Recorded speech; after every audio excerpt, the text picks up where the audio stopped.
అయితే ఆ మనది కాదు, మన ఎదుటోడుగా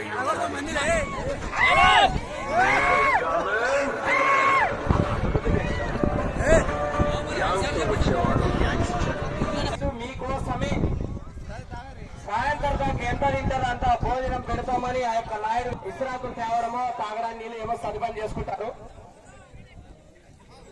ఆ యొక్క భోజనాలు పెట్టడం కూడా అలా ఉండదంట. అందరూ కూడా నిదానంగా పెట్టుకోవాల్సింది, కేవలం వన భోజనాలు తినాలని గ్రామ రైతు సోదరులు ప్రకటించారు. ఎవరు కూడా ఎక్కువ ఆవేశపడకండి. వన భోజనం అంటే ఎలా ఉంటుందో అందరు కూడా చాలా చక్కగా వడ్డిస్తారన్నారు. అది వడ్డించే వాళ్ళు ఒకరు ఇద్దరే ఉన్నారు. ఇంకా ఈ చెత్త అయిపోయిన తర్వాత కూడా పెడతారంటే అన్నాము.